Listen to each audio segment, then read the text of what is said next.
Hello and welcome to another e-CENS video. In this episode, I'm going to talk about switching from Universal Analytics to Google Analytics 4 and why this switch will require time and resources and therefore is absolutely not trivial. Hi, my name is Holger Tempel and I'm a partner at e-CENS as well as the founder and CEO of e-CENS Germany. I'm in the web analytics industry since 2002 and you can find me on LinkedIn and Xing.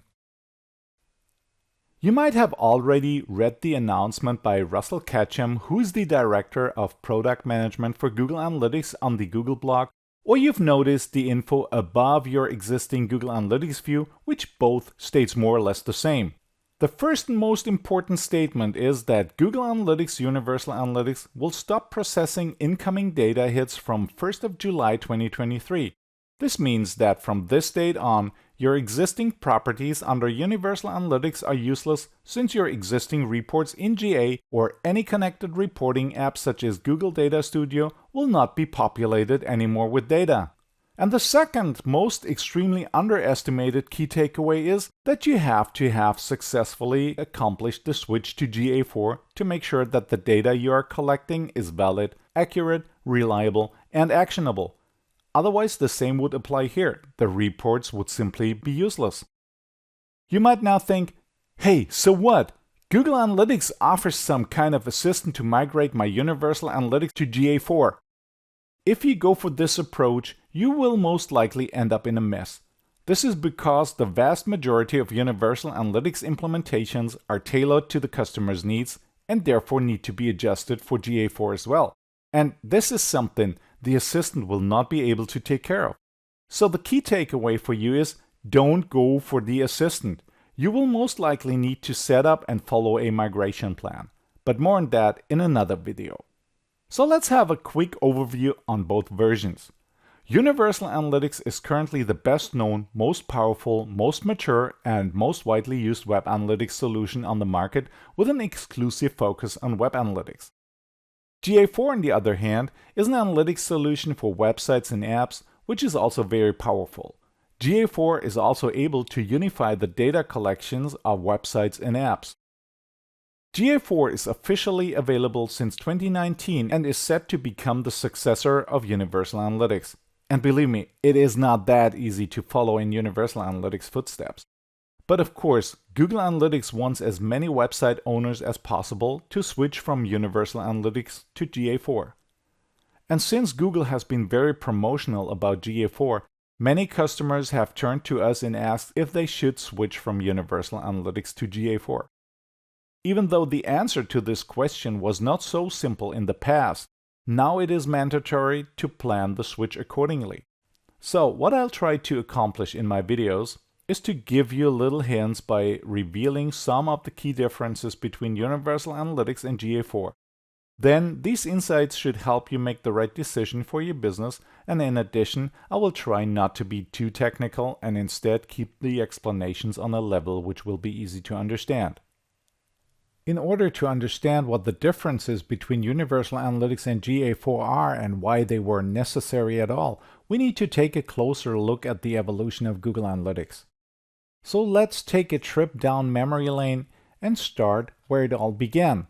And that was when in 1995 the company Quantified Systems was founded in San Diego, California. The company's purpose at that time was to perform web analytics. And this was done with their own developed software called Urchin. In 1999, Quantified Systems released the software Urchin version 2, which exclusively dealt with the analysis of server log files. At that time, the following applied. Web pages only had two kinds of actions. You could either view a page, which was a page view, or you could click on a link. Also, the identity was super simple since an IP address was meant to be a visitor. And last but not least, there were only two browsers available. So browser was either Internet Explorer by Microsoft or Netscape Navigator. And storing this data was the foundation for the data model that is still used in Universal Analytics today. Due to the success of the software Urchin, Quantified Systems was renamed to Urchin Software Corporation in 2001. Only 1 year later, Urchin version 4 was released and introduced cookie-based data collection for the first time, the so-called Urchin tracking module. This made Urchin version 4 the world's most accurate system for measuring unique visitors, sessions, and page views, and also offered many reports. Yet another year later, in 2003, Urchin version 5 was released, offering graphically enhanced reports, a variety of additional reports, and copy-paste integration of those reports into Office applications. Also, Urchin version 5 was sold as a base module and introduced campaign tracking module, e-commerce module, as well as other modules. And along with the release of Urchin version 5, the UTM parameters were introduced, which enabled the precise evaluation of online campaigns. And then in 2004, the guys at Urchin Software Corporation decided to release Urchin 6 on demand, which was a hosted service. Today it would be called a cloud solution, but at that time nobody knew this term. And this hosted service was sold at the price of $495 per month, including 100,000 page views, which was quite a lot these days. In March 2005, Google acquired Urchin Software Corporation, and in November 2005, Urchin On Demand was rebranded to Google Analytics and made available for everyone free of charge. In 2007, Steve Jobs of Apple announced the iPhone, and although no association with Google Analytics could have been made at that time, it was still to be a milestone in the history of smartphone evolution and thus indirectly had a significant impact on the evolution of Google Analytics, but more on that in a moment. In 2009, Google introduced advanced tagging for Google Analytics and increased the efficiency of loading data into the Urchin data model. Furthermore, Google was also busy integrating Google Analytics into its ecosystem, so to say Google Display Network, Google AdWords, Google AdSense, and Google Search Console. In February 2012, Urchin software was officially set end of life by Google. But fragments of Google are still in daily use. Many people assume that the UA and the tracking ID is short for Universal Analytics, but in fact it stands for Urchin account. Likewise, the UTM parameters that were introduced with Urchin version 5 back in 2003 continued to be used. Remember, UTM stands for Urchin Tracking Module. Meanwhile, in 2012, smartphone sales were skyrocketing and therefore the rising number of apps and the need to measure their usage was exploding the possibilities of data collection. And this made Google release Google Analytics Universal Analytics in 2013, introducing groundbreaking innovations including User ID for collecting data from users across devices, Mobile SDK for data collection in mobile apps, custom dimensions and custom metrics for additional storage of data that is not already collected by Google Analytics, and last but not least, the measurement protocol to transfer data to Google Analytics that is not collected via websites or apps. Google realized quite quickly that the introduction of Universal Analytics was not enough. The data model used from 1999 was simply no longer able to meet the constantly increasing requirements for data collection and data storage. This insight led Google to introduce Firebase Analytics in 2016 as the successor to app tracking with Mobile SDK, which was both exciting and highly disappointing at the same time. On one hand, this was because the data model was modern and much more like an event-based data model than in Universal Analytics. On the other hand, the available reports in Google Analytics for an app property, which also offered data export directly via the API, were suddenly replaced by a beta-like interface on a completely different platform which came up with a completely different look and feel. And this left the product at that time bifurcated, causing a lot of confusion because the user was left in the strange state depending on what do you want to measure. If the intention was to measure web, then Google Analytics should be used.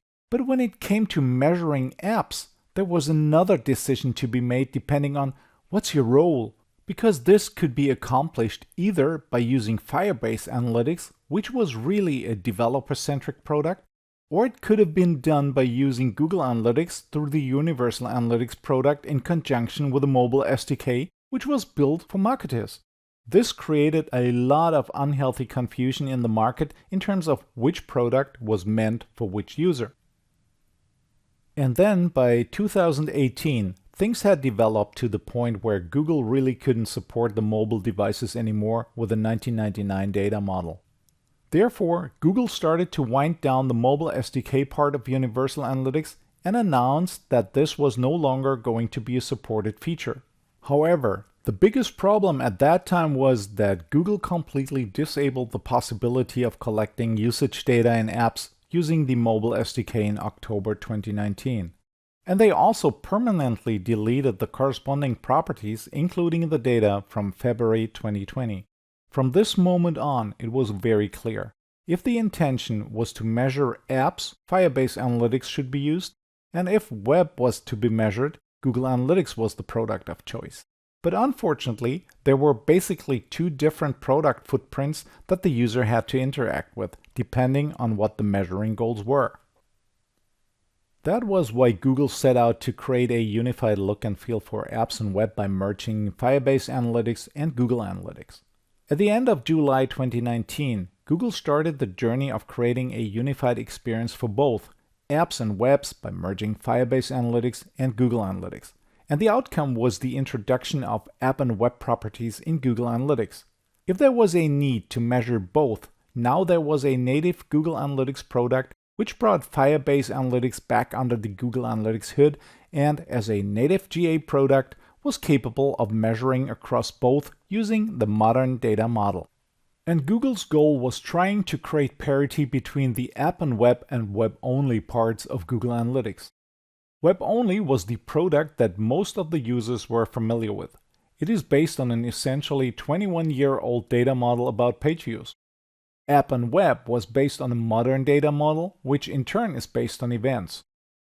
Speaking in terms of identity, web-only is essentially a web-based identity, whereas app and web has this idea of cross-platform identity. This means that a user who moves from the web to mobile and back again can be tracked across both of those platforms. A very important point is that sessions for web-only are still calculated server-side. This is a very expensive process where the calculation is done over the user logs, which means that there is no accurate session count available until the end of the day. App and web, on the other hand, is a client-side sensitization, which makes it a much more scalable product and delivers a lot more features to the users at higher volumes than it could have been done with the web-only product. The more challenging part for app and web property is that people aren't familiar with it. The web-only product has millions of happy users. Regarding app and web, people are on a learning curve to understanding what it is and what it can do. App and web also didn't have the ads integration that web-only had. Same with the numbers of pre-built reports. The web-only product has a massive reporting database, whereas app and web had only a handful. The API landscape for web-only is very well developed. It's got the reporting API, the management API, and the measurement protocol. App and web did not have any API functionality available. And from an enterprise perspective, the web-only product has some important enterprise constructs, like the idea to create views that segment data based on different people within the company and their ability to access certain kinds of data. And then there's this concept of roll-up properties, where you can aggregate different properties reporting into a central hub. App and web didn't have that. And in October 2020, the app and web property became the new standard and was renamed to Google Analytics 4. The important question now is, how is the switch from Universal Analytics to GA4 to be made? To answer this, we need to go deeper into the pros and cons of GA4, which we will do in the next video.